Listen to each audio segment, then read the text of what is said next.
Now, ever since tensions have escalated along the line of actual control, India and China are also facing off in the digital battlefield. Now, there have been a massive increase in Chinese sponsored cyber attacks targeting Indian government officials, right from the Prime Minister to the President, Chief Justice of India, banks, telecom companies, and much more. Now, to understand this better, we're in conversation with a cybersecurity expert, Mr. Mukesh Chaudhary. Thank you so much, sir, for taking out time and speaking to me. Sir, Thanks for having me. I'd like to begin by asking, the government has recently decided to set up an expert committee after a recent investigation revealed that about 10,000 Indians, right from, as I mentioned before, the Chief Justice of India to the Chief of Defense Staff, everybody is under the scanner. How big do you think this threat is? Because it's not just common people, there are people in positions of power and much more who are targeted. And what sort of information do you think is at stake when we talk about such an attempt of spying? See, first of all, like this is one incident which got highlighted. Hmm. Now, such kind of activities are being conducted on a regular basis by the neighboring countries or the enemy countries. So Yes. it is an ongoing process which they generally do, and they are doing it from last many years. Without even before, like in late 1960s and early 1970s, we got internet. But Yes. before internet was introduced, even though they were doing such kind of activities, they were monitoring people, those who are influencers or those politicians who can near future they feel they can become the prime minister, or Hmm. they may be on some big position or on a powerful position. Yes. So this, for me, to understand when I see this situation, this is not new to me, and this is self-understood. And even though for many officials, this is not, this is no more shocking for them. But maybe for the citizens, maybe for the people who are not into this particular domain, it may be shocking for them. So this is, in general, I want to say, and like even India must be doing this from past many years, and almost all major countries who are good at operations, they must be doing this in routine. What good initiative which was already being taken by government of India was to ban certain Chinese applications, Yes. so that they should not get any upper edge by using those Hmm. technologies. Because say, let us say you are using any application Yes. which is being controlled by China, then officially you have given all the permissions of your mobile phone to them.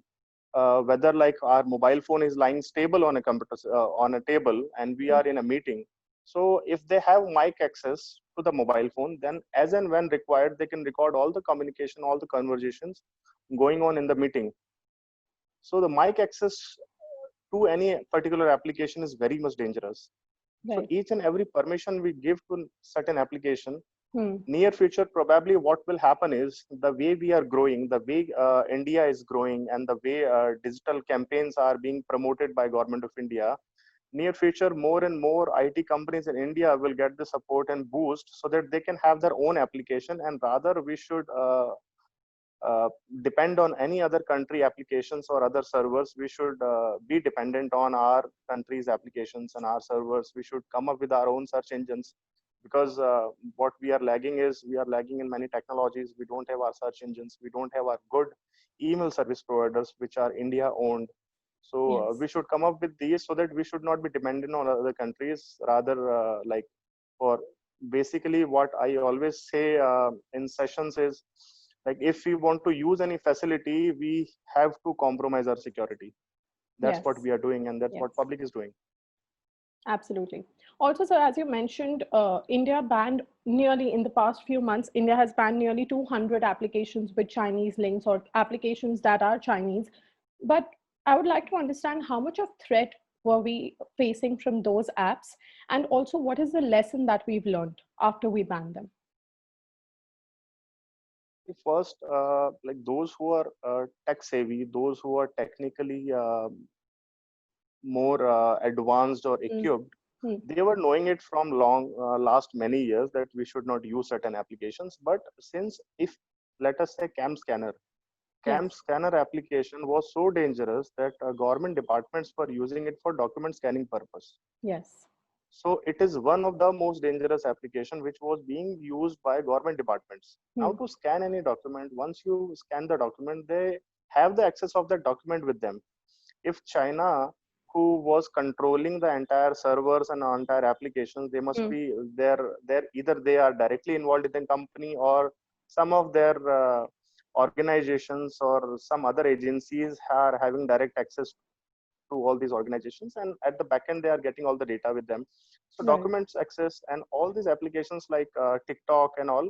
Hmm. Now TikTok, what TikTok has done, TikTok has provided you that you should create your own videos. Now through videos, through high resolution cameras, from last many years you must have seen that Hmm. Chinese mobile phones are coming up with high resolution cameras, especially the front camera. When Yes. front camera is very high resolution, having 24 megapixel or good megapixel cameras, Hmm. then they can scan your entire face, and keeping your face copy with them, they Yes. can unlock any security wherein your face is a security lock to bypass the security. Now Hmm. this is very threatening. Now, as and when you use any mobile phone using your fingerprint scanner, they may store your fingerprints near future. In case there is some fingerprint, there is somewhere fingerprint is required of yours, they can use your fingerprints, which is stored with them on their servers. So each and every activity you do is being logged, it is being captured. So more and more applications you use of China, and more our country can be in trouble near future. So it was a very welcome step by the government of India, and they very well understood this. And sooner or later, we have finally blocked many of their applications. And Yes. this was so much hype that citizens of India, now they have understood very well that we should not use certain kind of applications. Right. Also, sir, several police commissioners and experts have said that the capacity of China to hack Indian accounts or websites is humongous. I would like to understand what exactly are we doing to tackle it at best, and what are the measures that we have in place? Uh, China is one of the first country in the world to declare that we are using computer systems as weapon. Right. So this was a very bold step by any of the country who officially declared it, even though other Hmm. countries are doing, even though India is doing from last many years, but Yes. not on that big scale on which Hmm. China is doing. In last couple of years, we have formed our separate cells to tackle with cyber warfare solutions. We Hmm. have dedicatedly opened our departments. A dedicated team is working at the back end. In last few years we have started, and in coming years we'll be dealing it on a very larger scale, but we have already started this. But earlier we were not having this. Earlier we were very backward with respect to cyber warfare. We Hmm. were not having dedicated teams, because in cyber warfare, see, let us say China attacks on our Indian government departments computer systems or networks. Now if we will be attacking them, then there should be a dedicated team who will be backing up that attack. Yes. And in these kind of situations, there are political pressures, international pressures and all. So very tricky, very complex to handle this. And if you claim any attack, then there can be a lot many international pressure on you. So there were many other decisions which were very complex, very tough for any government department to take those decisions. But finally, in last few years, we have opened our dedicated cells and a dedicated team of army, navy officers. There's one navy officer who is heading the entire team, heading the entire department, and armed and security forces are there. And even with respect to some private experts, they have a team and a proper setup to tackle cyber warfare situations. True, sir. Also, do you think India has given enough importance to cybersecurity all these years? Because now what you're saying is what you're talking about are the measures that we've ramped up now to tackle the cyber warfare. But do you think all of these years we've given the adequate kind of importance that we should have? So in past few years, or in past many years, I have been regularly observing it very closely, because I work with many intelligence agencies and law Hmm. enforcement departments. Hmm. So I have seen like we are not giving that much importance to such kind of cyber warfare situations, and we are not Right. that good with respect to. Unfortunately, we are not that good, because we are not putting lot many resources in such kind of incidents to tackle, and wherein like in case someone attacks on our country, or on our country websites or servers, because this thing is happening. Even though neighboring countries, small countries like Pakistan, they are attacking, they are getting successful attacks, they are executing successful attacks on government websites and NIC websites and their servers, which should not happen. So, Right. but yes, we have improved in last few years, but we were not that good earlier. But probably from last few years, which I am seeing, like observations I have seen, I have observed many of the departments, they are coming up with some good solutions, some good initiatives are there. Like even though in cybercrime cases, to tackle our internal cases, Right. government has initiated dedicated portal, a national portal. And to secure our websites, government websites, there are good initiatives, there are dedicated portals who says that you can report any vulnerability or any loophole on any server or any website to us, and we will award you or we will appreciate you for the same. So Indian hackers who are finding vulnerabilities on Indian government servers and websites, they are reporting to the website, that websites acknowledge them, and ultimately it helps government departments and government servers to strengthen their security. Right.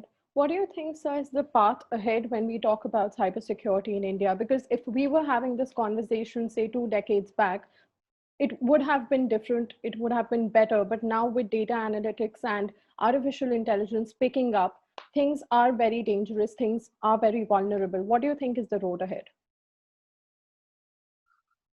With respect to cybersecurity, if we Yeah. talk about the capability of Indians or the hackers India have, or the cybersecurity professionals India have, India is amongst top countries of the world. Fortunately, we have very good security researchers, Hmm. and like our team is very good, but the government has to dedicatedly initiate a good initiative so that they can get their direct role in the departments. They should be incorporated with the departments, providing more security and more research, because in India, what India is lagging in, India is not doing much research in information security, Yes. which is required.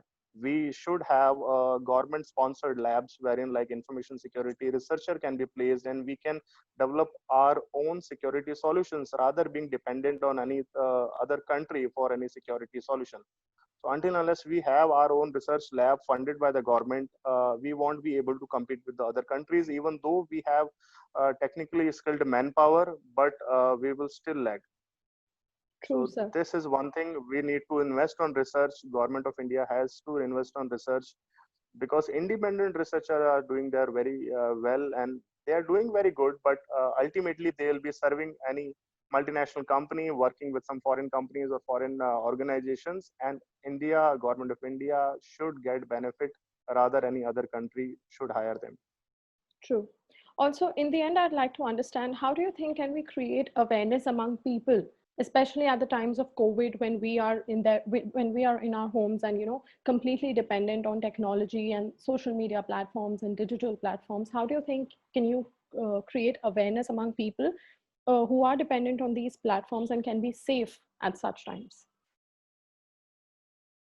Cybersecurity is a part of our daily life, because if it is like uh, we are connected to all the devices, sometimes we are directly connected, sometimes we are not directly connected, we are indirectly connected to the devices. Hmm.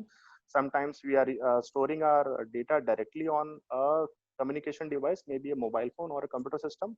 Sometimes our data is stored on some website which gets hacked.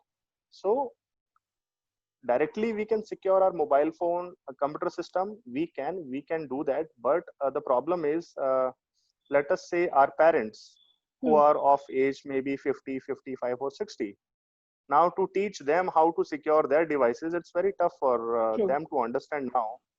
And even though in our education system, it is not there incorporated properly, that in lower education or in higher education system.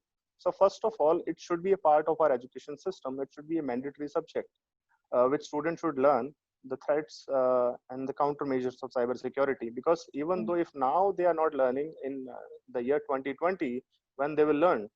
So even though the students of BTech or MCA or MTech, even their syllabus is not good enough so that they get all this knowledge of Yes. information security or cyber security.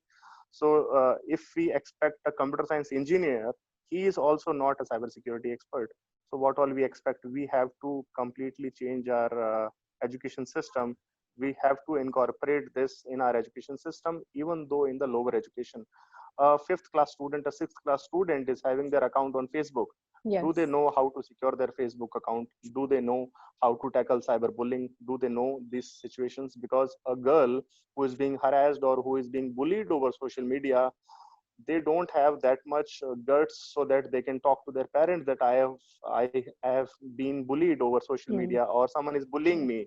The first question their parent will ask is, why are you on this Facebook? Why are you on Twitter? Why are you on Instagram? So they are scared, they are afraid. True. So there is a big communication gap between parents and students in India, which I have felt because I deal with many cybercrime cases. So this is one thing which we need to understand. There should be a cybersecurity hygiene which they need to understand. Parents need to learn themselves. They need to go to internet. They need to search for cybersecurity tips, cybersecurity advisories, and there should be a cybersecurity policy in every home. Like in case Yes. you are buying a mobile phone, what security precautions you need to take for that mobile phone, what security precautions you need to take while sharing your pictures or your videos. Yes. So a culture has to be developed. It is a shared responsibility of government as well as individuals. So until unless people understand their own responsibilities, it can't be managed. Not government independently can't do that, education system independently can't do that. It is a shared responsibility of each and every individual. Absolutely, sir. It is a combined effort, and I hope India ramps up measures, right from the people to the government and the organizations. We together ramp up measures to tackle the cyber warfare. I'd again like to thank you for taking out time and speaking to me. Thank you so much, sir.